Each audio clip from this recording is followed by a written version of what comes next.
जी next हमारी example है example 19। Following data is related to the process 1 of ABC limited for the month of May 2020। अच्छा, इस example में आपके पास we need to consider abnormal loss, treatment of abnormal loss and also the scrap value is given to us. तो scrap value अगर आपके पास given है और एबनॉर्मल लॉस भी है तो कैसे आपके पास कैलकुलेशन की जाती है एबनॉर्मल लॉस की, क्या अमाउंट आपकी प्रॉफिट एंड लॉस अकाउंट को चार्ज की जाएगी, ये सब हमने इस क्वेश्चन में कंसिडर करना है। सो फर्स्ट यूनिट स्टार्टेड है हमारे पास 20,000, यूनिट ट्रांसफ़र कर दिए 15,000 और 3,000 यूनिट स्टिल इन प्रोसेस है। यानी 20 में से 18,000 यूनिट के मतलब आपको बता दिया गया है कि उसमें से 15 ट्रांसफ़र कर दिए, 3,000 स्टिल इन प्रोसेस हैं। इट मीन्स बाकी 2,000 यूनिट आपके लॉस्ट हो चुके हैं, जबकि नॉर्मल लॉस की परसेंटेज 8% है। कॉस्ट जो आपकी डायरेक्ट मटेरियल की खर्च हो चुकी है दैट इज़ 95,200 और conversion cost 1,06,800। Normal loss as a scrap value of ₹2 per unit. Material was added at start of the process, जिसका मतलब है कि आपके पास मटेरियल की स्टेज ऑफ कम्प्लीशन 100% होगी with regard to unit and process. जो मटेरियल है उसकी stage of completion 100% and the conversion cost was spread evenly throughout the process. सबसे पहले हम कंसिडर करते हैं कि what is the quantity of normal loss. तो नॉर्मल लॉस कैसे कैलकुलेट किया जाएगा? Unit input 20,000 and 8% are expected to be the normal loss और ये आ जाएगा आपके पास 1600 यूनिट। इट मीन्स कि आपकी जो एक्सपेक्टेड आउटपुट है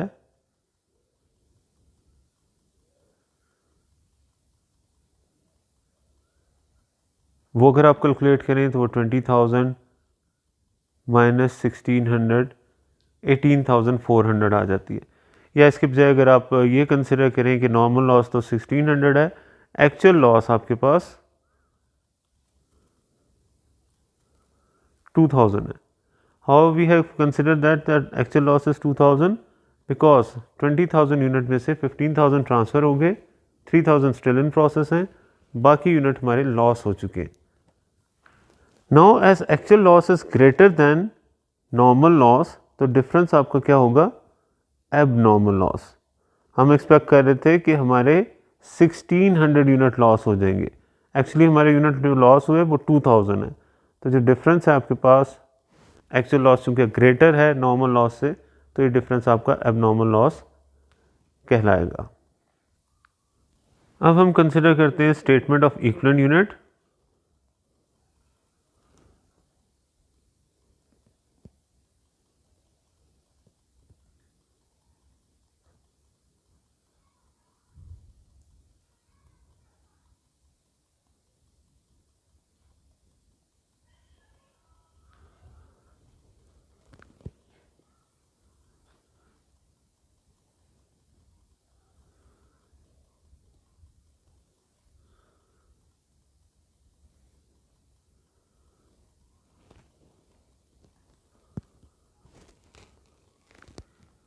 सो यहाँ पे हम मेंशन करेंगे total, stage of completion material की, stage of completion conversion cost की। तो जो यूनिट ट्रांसफ़र हो गए हैं these are 15,000 unit and transfer unit are 100% completed with respect to material as well as with respect to conversion cost। then उसके बाद आपके पास जो यूनिट still in process हैं वो 3,000 यूनिट हैं। these are again 100% completed with respect to material as material is added at the start of the process। तो इसलिए material के हवाले से इक्विवेलेंट यूनिट 3000 ही आएंगे, जबकि कन्वर्जन कॉस्ट के हवाले से इनकी स्टेज ऑफ कंप्लीशन 80% है। सो 3000 का 80% आपके पास आ जाएगा 2400। Now we have to include the abnormal loss in the statement of equivalent unit. Abnormal loss को भी स्टेटमेंट ऑफ इक्विवेलेंट यूनिट में शामिल किया जाता है और remember that abnormal loss units are assumed to be completed, so that is why full unit cost is assigned to them। सो हम इन 400 unit के हवाले से ये समझेंगे कि इन पे 100% मटेरियल भी खर्च हो चुका था और 100% इन पे कन्वर्जन कॉस्ट भी खर्च हो चुकी थी। सो दैट इज़ वाई इनके इक्विवेलेंट यूनिट 400 ही रहेंगे। सो नॉर्मल अजम्पशन ये है कि आपके पास जो एबनॉर्मल लॉस यूनिट हैं at the end of the process identify किए जाते हैं उस वक्त के जब इन पे कंप्लीट मटेरियल और लेबर और ओवरहेड की कॉस्ट खर्च हो चुकी होती है। So that is why equivalent unit में इनकी स्टेज ऑफ कंप्लीशन 100% दी जाती है। अब मटेरियल के हवाले से इक्विवेलेंट यूनिट आपके पास आ जाएंगे 18,400 और कन्वर्जन कॉस्ट के हवाले से 17,800। Now we need to consider the unit cost. Unit cost consider हमने करनी है। तो अगर हम यूनिट कॉस्ट ऑफ मटेरियल की बात करें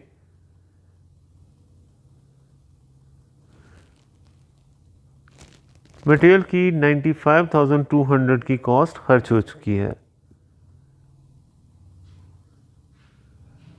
एंड इसमें से scrap value of normal loss minus कर देते हैं।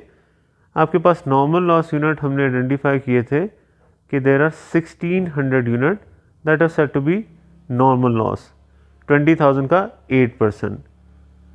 अब ये 1600 यूनिट कितने के सेल होंगे as per information given in the question ये आपके पास 2 रुपीज़ पर यूनिट के हिसाब से सेल किए जाएंगे। So the total scrap value of normal loss would be 3200।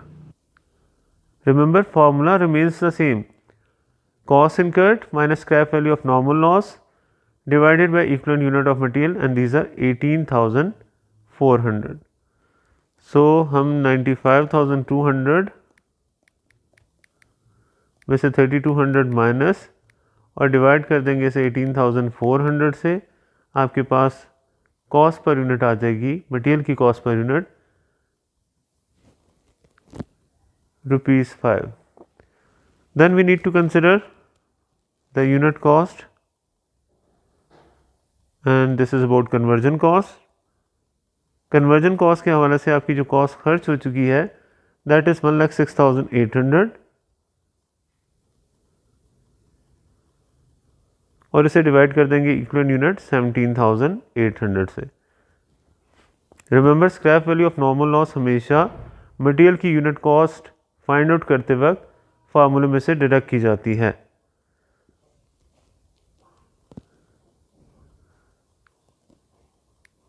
$1,06,800 divided by 17,800, so it is 6 rupees. So it is 6 rupees. Next हमने consider करना है कि what is the cost of output या कॉस्ट ऑफ यूनिट ट्रांसफर्ड।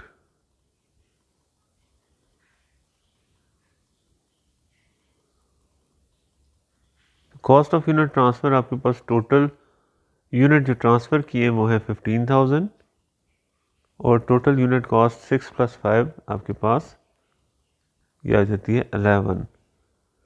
तो 15,000 को 11 से multiply कर दें, कॉस्ट ऑफ यूनिट ट्रांसफ़र आ जाएगी 1,65,000। Cost of abnormal loss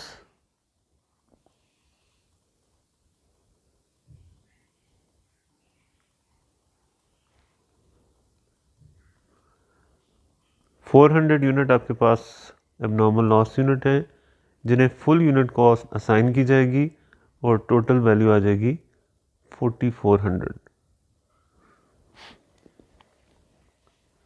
and then है हमारे पास closing work in progress. There are 3,000 units still in process and these are 100% completed with respect to material. Multiply by unit cost of material and that is 5 rupees. So it would be 15,000. While conversion costs still in process unit are 3,000 but stage of completion is 80%. While unit cost is 6. So it would be 2,400 into 6 14,400.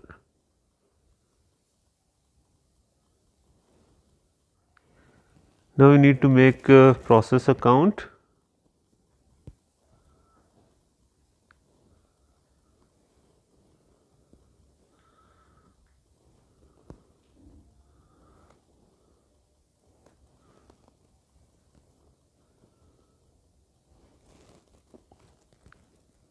Input आपके पास थे 20,000 unit, material के हवाले से इन पे cost खर्च हो चुकी थी 95,200।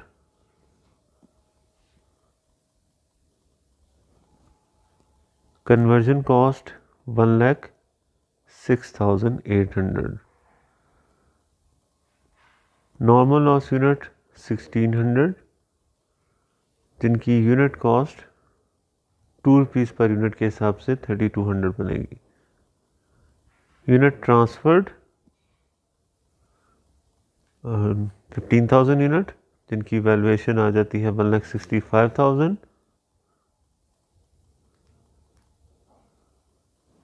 देन उसके बाद unit still in process, these are 3,000 unit, जिनकी वैल्यूएशन हमने अभी फाइंड आउट की। Sum of these two figure is 29,400। And last abnormal loss.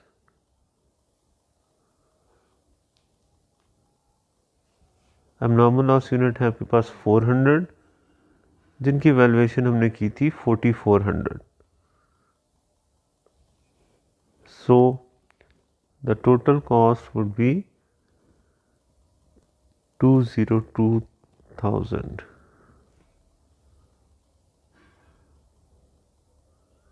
and total equivalent units are 20,000.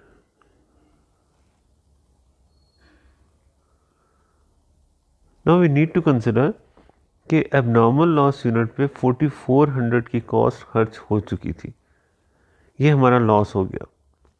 लेकिन इस लॉस में से कुछ अमाउंट डिडक्ट करने के बाद बाकी अमाउंट प्रॉफिट एंड लॉस को चार्ज की जाएगी।